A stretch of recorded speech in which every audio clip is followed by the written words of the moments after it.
Hello, everyone. Welcome to Tea with TPS, an informal chat with thoughtful people in India and abroad.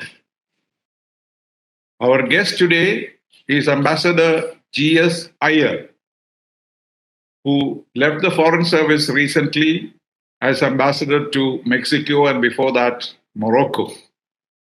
He has also served in China, in Hong Kong, in Iran, in Bhutan, and many other places. Basically, he is a China expert. But as far as I know, he is an expert on everything. That is why he is known in India as a scholar diplomat. He His wide experience and his knowledge of world affairs and literature and many other things are legendary. He is as much at home in Kudiyatam as in Mao's poetry. He was my senior in college, in the University College Trivandrum, and I have admired him then and I admire him today. So I'm most happy to have Ambassador G.S. Iyer with you. Thank you, Shankara. Thank you very much for that very generous introduction. As you said, our affection for each other, our friendship goes something like 60 years back. It is all our life. And we are very happy that even in a somewhat contentious context like the Indian Foreign Service, where you can argue with each other a lot and people do argue with each other a lot, we have maintained a very long, very friendly relations while discussing many things. It is when we discuss things that we start fighting, but we have always discussed things without fighting. And Right. in many places, our work. I have so much respect for you. Yes. I succeeded you in Bhutan. I followed you in Bhutan. And one of my nicest experience of working with you, though we were never in the same place at the same time, was when you came to Tokyo on a very historic occasion. Right.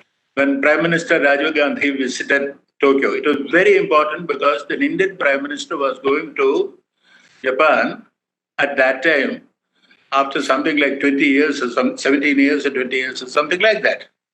Now it happens very frequently. People yes, I was there when Mrs. Gandhi visited. So, yeah. So, right. And you came from Rangoon to help us. And you ran half the show. Because half the show in a Prime Minister's visit is taking care of the press, taking care of the media. And then I remember when we were traveling from Tokyo to Kyoto, where Prime Minister Rajiv Gandhi had a day's visit to the historic sites of Japan. Out of sheer desperation, I think, the journalist asked me, please tell us some scandal, something which had gone wrong. And I had to tell them, sorry, you have to find all the scandals for yourself. You don't expect me to tell you about what we did wrong. And if the press couldn't find anything and there was nothing to find, it was all to your credit, not ours, who were permanent employees there. So I'm very happy to be here to talk about many things which I really may not be expert, but which I think I have tried to think about in some coherent manner. Thank you. Thank you, Shankaran. So one of the most important foreign policy issue facing India today is the future of Afghanistan. Our foreign minister has repeatedly said that Afghanistan's future should not be its past.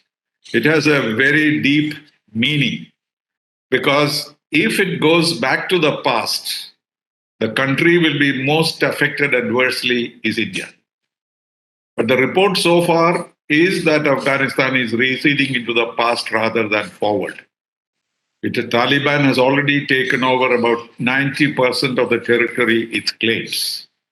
But there is still hope that there are options. I don't know whether India has options, but there are some options being discussed like I believe the Secretary of State of the United States is visiting the region to find out whether a coalition can be formed with President Ghani at the center, with the participation of Taliban, so that a forceful occupation of Afghanistan by Taliban doesn't take place. Our best hope lies in that effort. But we are not very sure that it will go.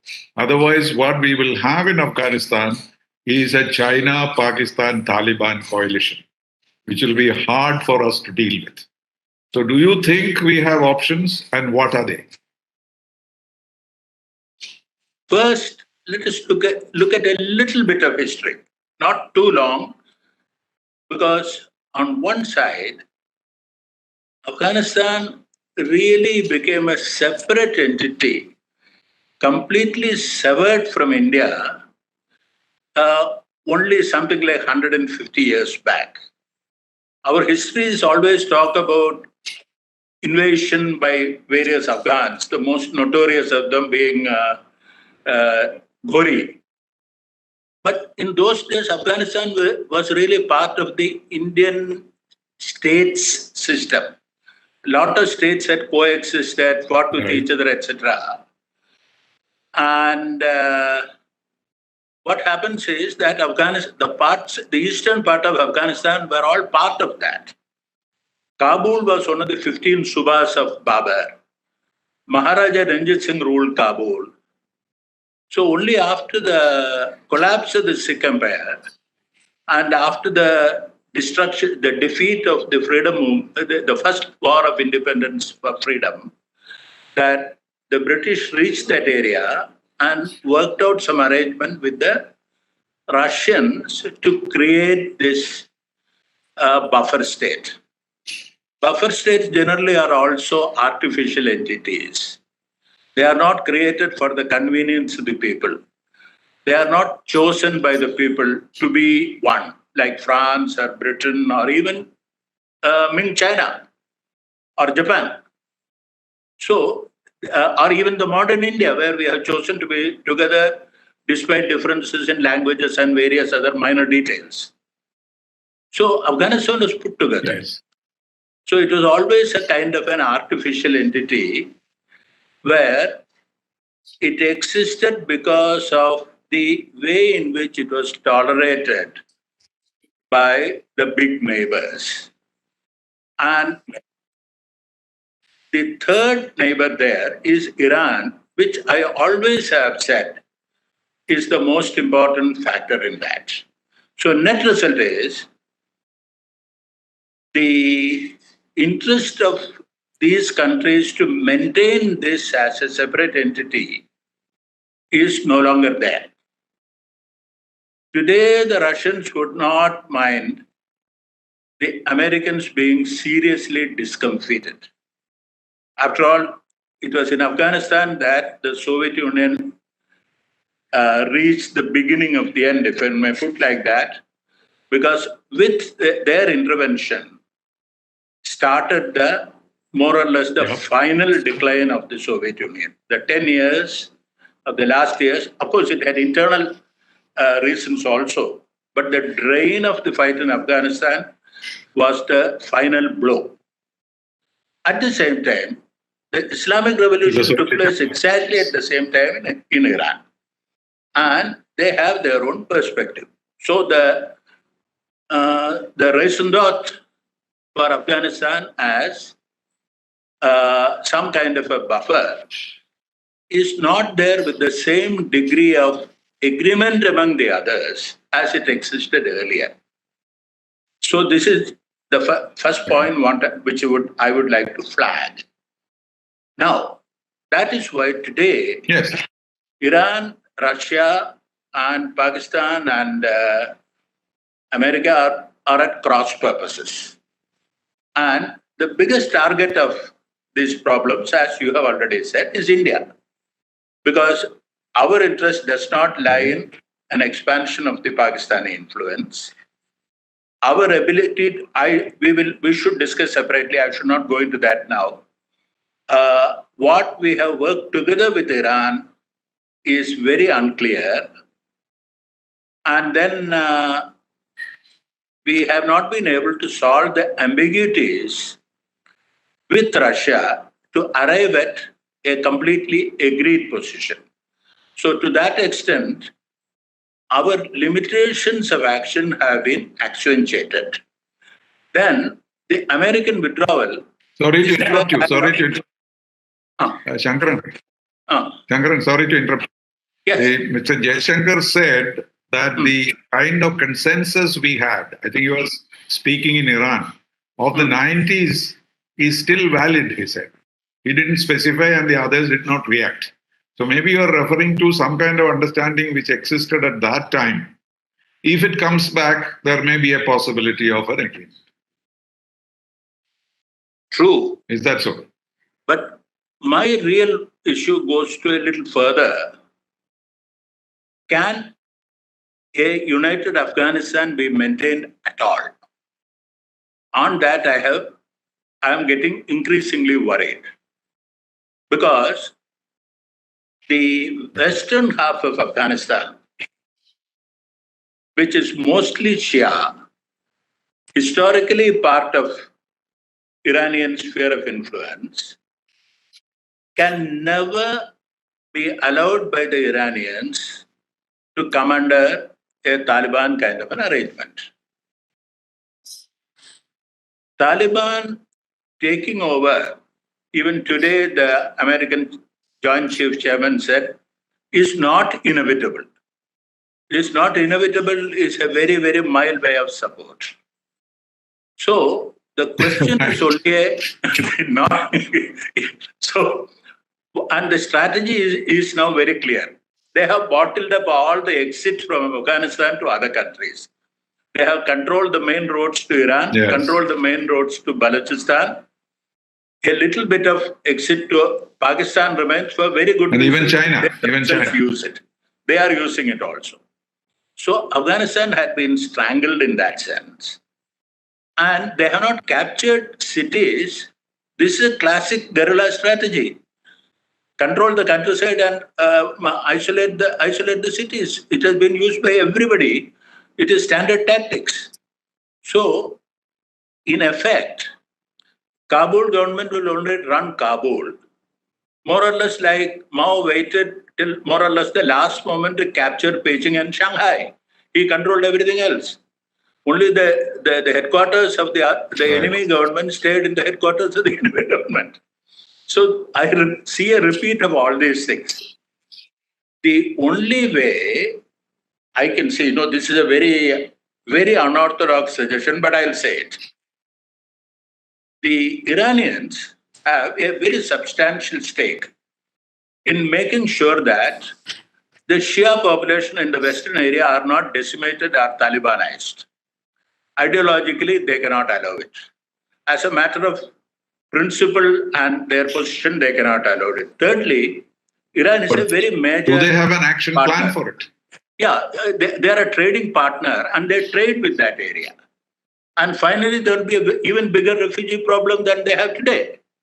So for all these reasons, if Iran decides to actually use its power and resist Taliban to protect their fellow religionists, then Taliban may not want to take them on.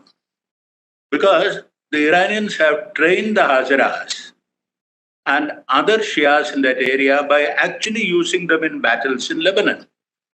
There are brigades of the Hazaras who are actually fought in Syria and Lebanon. So if they fight, Taliban will find an actual competitor in Afghanistan.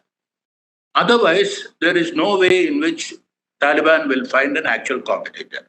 So to that extent, the Iranians... How will Iranians act? What can they do? Yeah, the Iranians can move these people, one, control those areas, or two, use these armed men whom they have trained to control those areas. This is one possibility, whether it is going to work or not. They have to intervene in Afghanistan. But that means they have to physically come into Afghanistan. Yeah. No, they have enough of these means.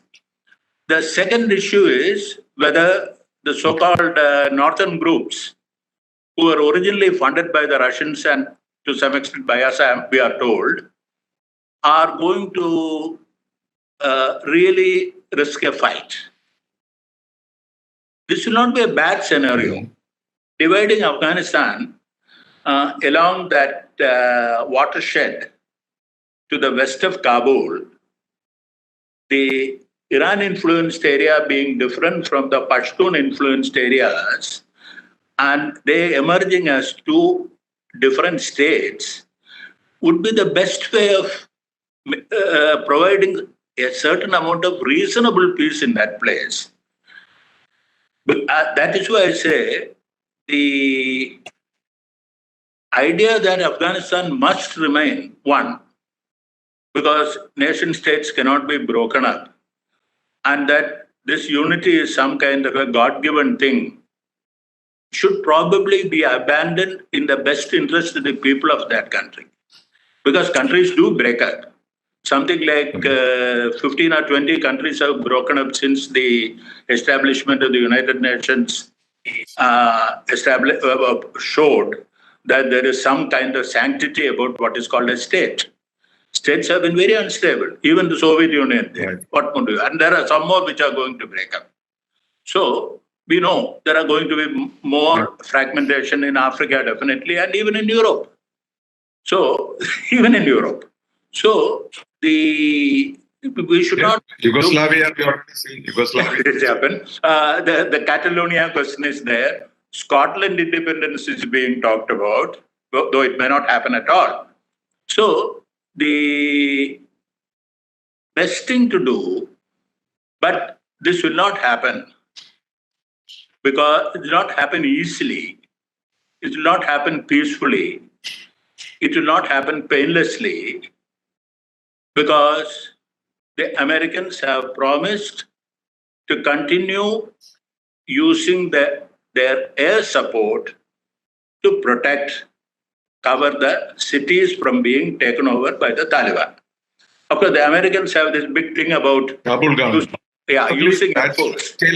But that is only until the Americans are completely withdrawn. That is the end of August. Yeah. After that, they are not committed. Yeah, they are not committed to supporting Ghani or a Kabul government for some more time. That is the question they have to answer. True. Like Soviets kept Najibullah for years. Yeah. But they have talked about over-the-horizon support. They have talked about using the Air Force to, if necessary, bomb positions. Because that is a very old American doctrine, that intense use of air power can dominate and win wars. The idea which developed during the Second War and after that. And it has always failed. It didn't work. They bombed North Vietnam for 7-8 years. North Vietnam is still there, and they conquered South Vietnam. So it didn't work even in North Korea, for that matter. It has not worked at all. But this is such an ingrained idea in American doctrine. We all know, this theme was discovered in the United States in the 1950s, that overwhelming air power will win. But it has not worked out in practice. This is exactly what Eisenhower later denounced as the military-industrial complex. Because the most industrial of the military is the Air Force. The infantry doesn't need big industry. That is why in the old days, only the infantry fought and conquered, and Genghis Khan's people eventually reached Turkey. So, if the Americans keep this kind of bombing through long distance, let us say from their bases in Bahrain or from the ships in the Indian Ocean, it will continue to destabilize the situation there without offering a solution. And in any case, the Americans have withdrawn from the positions they took in Doha in the beginning, because they've listed several things to be done, including this coalition with the conditions, with the government, etc., the present government, etc. And originally they said everything, only when everything will be settled, that things will be settled. After saying that in around February or March, something like that, 1 month later, the present administration completely changed its position and unilaterally decided to withdraw. And they are finished, as you said, by August at the latest. Not even one person will be left. And there is really... And no agreement with Taliban is available. Those Doha meetings, there is no agreement available, right? Like they will sever links with Al-Qaeda. Some of these conditions they had apparently agreed at one point. But the Americans left without an agreement. So that is really the challenge. There is no agreement. There is no binding understanding between the Taliban and the other. Taliban, even the conversations with the Taliban blindsided everybody. All the other countries which are involved, Iran, us, and at a distance, the Russians. So they're completely blindsided all of us. So what are our options? That is, to go back to your original question, the only question we should really talk about. Now, we will be, instinctively we are horrified by the idea that a country will break up, more disasters will take place. But Afghanistan had been a disaster for the last 40 years, not just 20. Because the Russians went in on Christmas night, 1979. Coincidentally, I happened to be in Iran at that time. I was thing in the second most important capital vis-a-vis Afghanistan at that time. So with Moscow first and then Tehran.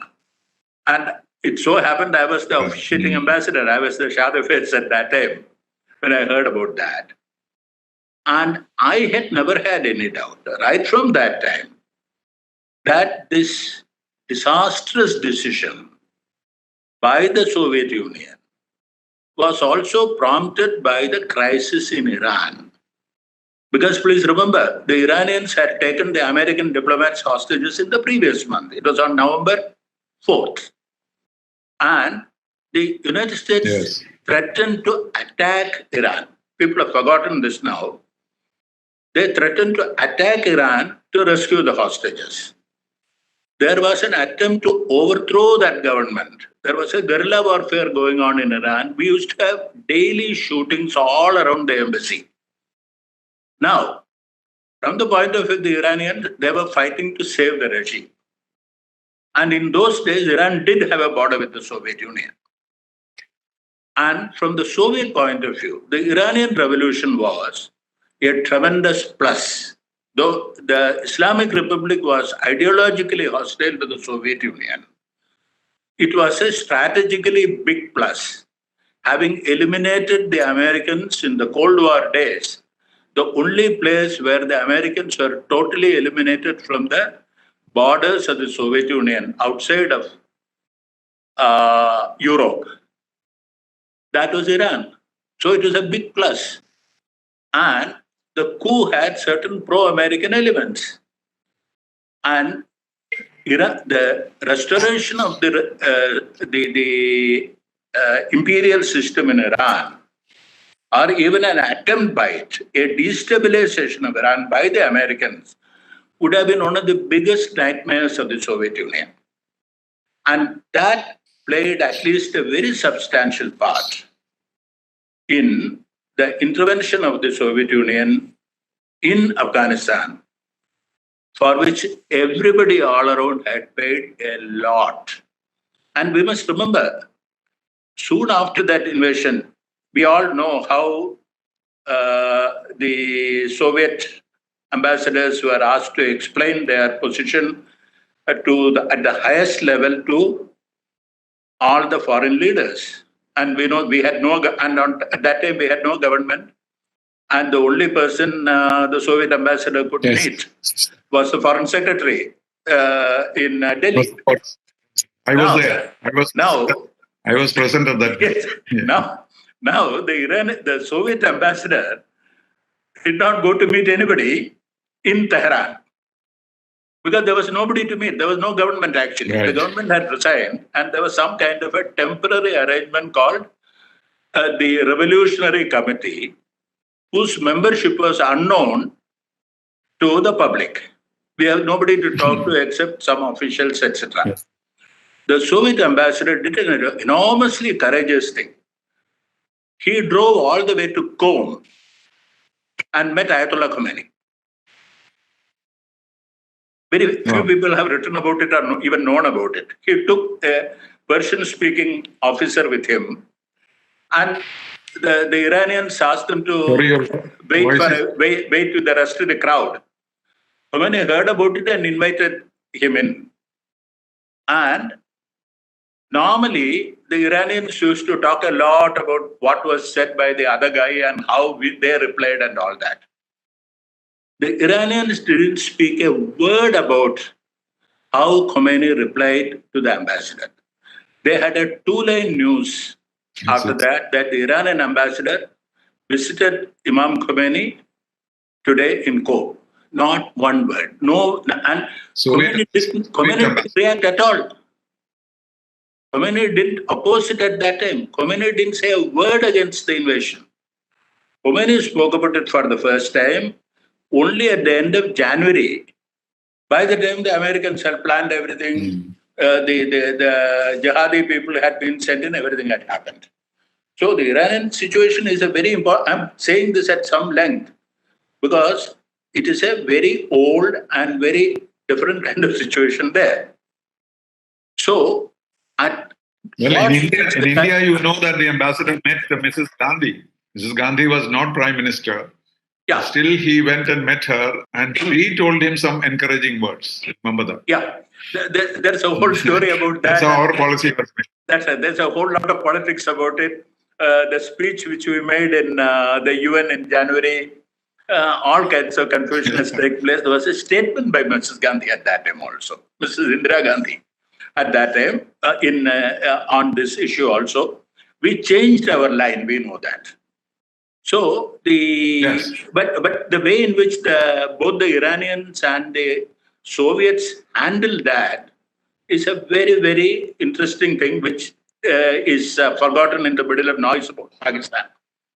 So what I'm saying is that some kind of full knowledge of what the Iranians can do, wish to do, and are willing to do is a very key thing in this context. Taliban did go and talk to the Iranian foreign minister about 2 or 3 weeks back. Nothing much has come out after that. We don't know whether the Iranians said go ahead and shoot, or whether they want them, you shoot wherever you want, but don't touch my people. We do not know at all. The Iranians are not going to talk about this. And the new president, we don't know what his policy is going to be, because he is taking over in the matter of another 2 months. So I still believe that the Iranian position is pivotal. And if the Iranians can, in some manner, check the Taliban, control some area, that will produce considerable amount of difference to the situation. Other than that, I do not see any major way of checking the Taliban. Of course, the India-Pakistan angle is there. I'm not going into that at the moment. No, but we do nothing. If we do nothing and Taliban takes over with the support of Pakistan and also China indirectly, then what happens to us? What kind of relationship will we have with the Afghan government? Now, we have boycotted the Taliban, unfortunately. Or fortunately, yes. We don't know. We can't guess what will happen in 5 years. But we have really not, we have ignored them. We have not followed the policy. No, but how will you talk to them? How will you talk to them? During the Soviet days, as well as during the American days, we are opposing Taliban all the time. Yeah. So for us to talk to them is something significant. See, and today you have seen the Hindu article where Happy Mon Jacob is saying that we must go and talk to the Taliban formally. I don't know what it means. Now, The question is, will Taliban talk to us? Because we have they seem to have talked to us informally. I don't know. Yeah, maybe. But we have not taken the country into confidence. We have not taken anybody into confidence about how we are going to deal with the Taliban. Now, the real issue is a substantial part of Afghanistan is going to be ruled by Taliban. And that means they will get recognition. People are hoping that they will fight the Pakistanis. It is a hope. We don't know whether they will fight the Pakistanis. Why should they? Together. So, Pakistan will support them, but their interests. Yeah, but they anyway. It is a well-known secret that they have bases there, and they have enough contacts there, and they have enough of manpower support also in Pakistan. And large parts of Pakistan are under the influence of Taliban there also. So, in many ways, what we have ended up is we were obviously not kept abreast by the Americans. Or, we don't know. It doesn't look like we knew what the Americans were going to announce. But I will not blame the Americans entirely for it. Trump had announced that he is going to close the shop and come. Now it is more than 1 year back.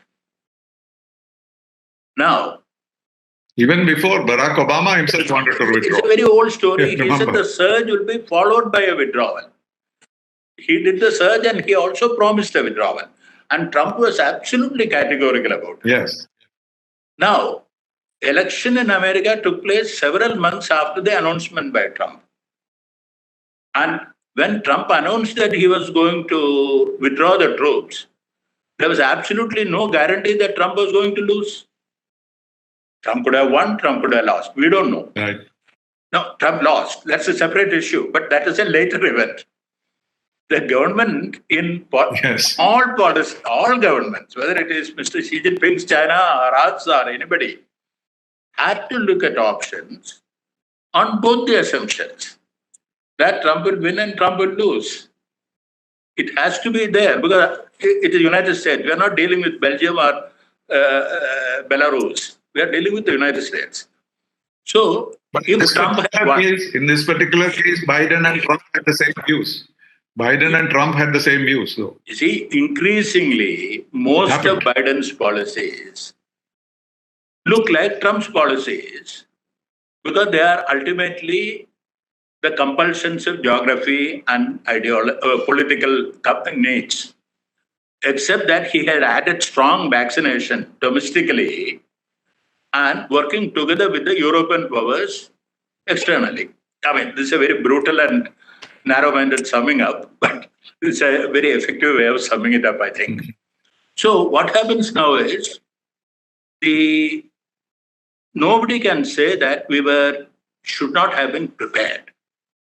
If, let us say, Trump had won and the withdrawal had taken place in November or December last year, soon after the election results come back, they would have taken the troops out in the next 3 or 4 months maximum. Or soon after the weather becomes a little better after the winter. So at some point, we got paralyzed. Unless it can be proved otherwise, we have to feel that we just got paralyzed and didn't do much. And maybe we were hoping that things will turn out all right. So, I may be wrong, because one is not privy to all the private talk and the private understanding between leaders. So we can't say that the possibility, Joe Biden did it, I said earlier, I must amend it now, because Trump could also have done the same thing much earlier. We would have been in the same situation 8 months back. We could have been.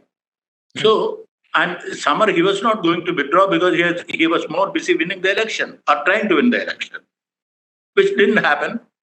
Remember, he almost the CNN almost declared him the winner on the day of the voting. Right. It is a very, very peculiar thing. I'm not saying something dishonest happened. We have no proof about that. I should not. My statement should not be construed like that. But there was every reason for a president to win after 4 years. I mean, his loss was not foregone conclusion like, let's say, Jimmy Carter losing to Reagan, to give the only recent example. It was pretty close. So the government had reasonable opportunities to maintain and develop contacts with Taliban. Now, what do we do with Taliban? Now, why should we? No, you can say now talk to Taliban. What exactly do you talk to Taliban about? That should also be the question. We have to tell them not to take over Afghanistan. We have to tell them not to take over Afghanistan. Share power with others. Yeah, that is not something they want to hear. They don't want to hear that. Yeah, I know. We have no locus standi as in Taliban in that sense. The only thing, whatever projects we have carried out, we have already handed over to the government in Afghanistan. Yes, $3 billion. And there is no reason why Taliban should destroy a few dams or blow up electricity, which they have got free, right? Just because it was built by India. These are assets which they can use. Now, one of the things we could have done, again, strictly off the cuff, to promise to continue the development work under any circumstance, so long as that is implicit in our actions are protected. We are safe, right, and our investments will not be harmed, and our the people who are working on it will be taken care of. And there is no reason why anybody should harm workers who come and lay electricity cables or build roads and canals, which can be used by anybody. So this we didn't do. This is what which actually combines both the Sama and the Dana among the four principles which are part of our tradition. We have forgotten it, probably. Sama, Dana, Bheda, Danda. The Sama and Dana both are covered in this. Bheda is there. Yes. We don't know whether we are capable of Bheda. Divide up the Taliban. I'm talking purely theoretically now. But Shankar, now let's come to the present situation. Let's come to the present situation. Suppose Taliban takes over, Pakistan supports them, and China also somehow gets involved.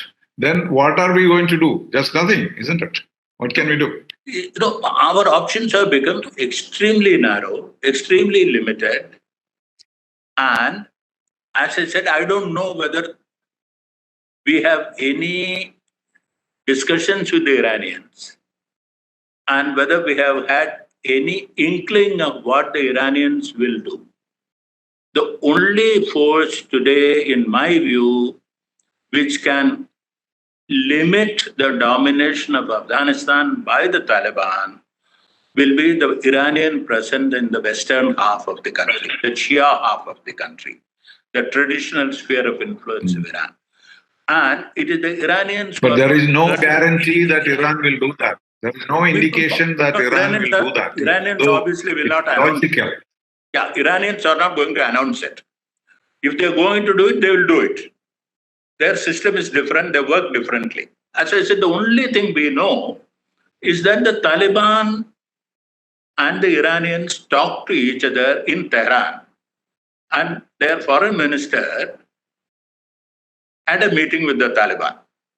Whether he was making a deal, whether he was threatening, not one word has come out, and I assume no word will come out. So if they do that, then the Taliban may get circumscribed, but not otherwise. There is no other force at the moment who is A, capable, and B, willing to stop this. And as I said, the American bombing will have limitations. And the other option of the Americans doing something, won't that be a half-hearted effort? Because they are withdrawn already, and then they are saying that we will give you some air power support, etc., etc. And that is not very sincere. Even if they do that, they may be doing it for the sake of form, knowing fully well that something else is going to happen. So, do you take the Americans seriously when they say that they will make an effort to sustain the Kabul government? Look, we have talked about it. Their idea of using the air power is a very standard response in these situations. They may do it for some time. And then there is also, you remember, some talk about financial support to the Afghans. Now, what is the possibility that such a thing will be passed in the American legislative process? You mean in the American Congress? The whole process thing. It is not. This will not be big money. Yeah, it is a couple of $1 billion. That's all. Yeah, it is not a Republican Democratic issue, as far as I can understand. Yes, I know. So the United States has a large number of other priorities, including within. Even this infrastructure bill and all the other things are not moving in the Senate and the House. So Biden has substantial domestic issues to deal with. He has gone and strengthened the NATO, asserted the way in which he will follow a hard policy with China. We don't know how far it will be seen on the ground. We'll see that. But his domestic agenda is very much behind schedule, even on the vaccination question. So, will there be willingness in the United States to spend billions of dollars on Afghanistan through aid, through military support? Because bombing places is also a very expensive way of doing war. So, to what extent it will be there, I share the doubts that you have expressed. So, as I say, these are the limitations, and Russians may just want to watch this because they have nothing to really lose anymore. And if they see the Americans being more embarrassed in the present context of the relations between the two countries, Russians may not be very unhappy.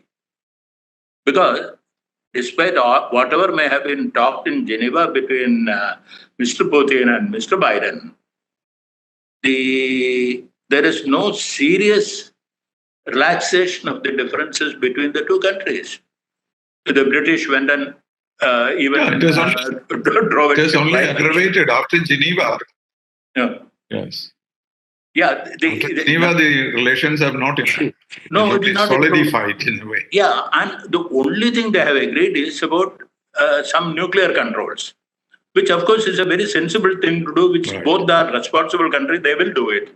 Not doing it will be very irresponsible in this world. So that alone cannot be considered to be a thaw. And the worst thing which is happening, of course, is Ukraine. Ukraine is still trying to join the NATO. And in normal circumstances, if Russia had enough strength, that would be enough to start a war. Because Ukraine is part of Russia. Russia started in Ukraine. They almost did. Remember, the old Russia was the Rus of Kiev. Kiev was called the Rus. It was not Russia, which was Russia. It was Ukraine, which was Russia. Now, to let that go, the government which allows it to go will disappear in 3 days. So these are very terrible things which are happening there, and people are playing with fire in all these places. So we should not in any way, as you said, underestimate the dangers in that area. And that is why I say there is really no incentive for Mr. Putin and we know Lavrov has been very rough. They said the time that you think you can run the world is over. It is finished. It is no longer the way in which the Western countries. He was exceptionally aggressive in that thing. This sounded like Chinese in the 60s. So now, in this situation, the Russians can sit back. They don't lose anything. Make sure that the Central Asian republics are not, the stans are not destabilized. Help them, add a little bit to the little fire and sit back. And there is no overwhelming reason where they should. The only thing we can do is to make sure that we have no problems happening in Kashmir and that this kind of thing doesn't complicate life. So we have to have a minimalist program in which we say we prevented something from happening, and that is the success. Sometimes preventing a bad thing from happening is success. And that is what we can aim for at the moment. Instead of playing a role and doing something good for the world and solving the problem and the kind of things that we are used to. We don't have the capacity to do that. We are not a player in the center of this. But a last question, Shankaran. You are a China man, China expert. How would China handle this? Will they directly get involved like the Soviet Union did or the Americans did? Or they will gently push Taliban government into a BRI and have economic development, etc. gently? Will the Chinese directly involve in this process? The Taliban, as things are, have no reason to provoke or antagonize China. Because they will have their... No, but they are saying things. You are saying you are welcome to come. We'll look after you. We'll say, ensure your security. Also. But they have no reason to antagonize China for a very simple reason. They will have substantial amount of work within the country. 2, the Chinese will have good capacity and good willingness to use their financial power to help Taliban, which will check them. The only instrument Taliban will have would be the spreading of their ideology beyond their territory into China. But from what we have seen... There they have to keep quiet. Yeah, they have to keep quiet, the Taliban. They will keep quiet. Can't be very vocal about let us not have any illusions. Almost all countries where Islam is practiced as the predominant faith in this world, from the Southeast Asia all the way to Morocco, hardly anybody has opened their mouth about what the Chinese have done, are alleged to have done about the Uyghurs. Nobody has said that.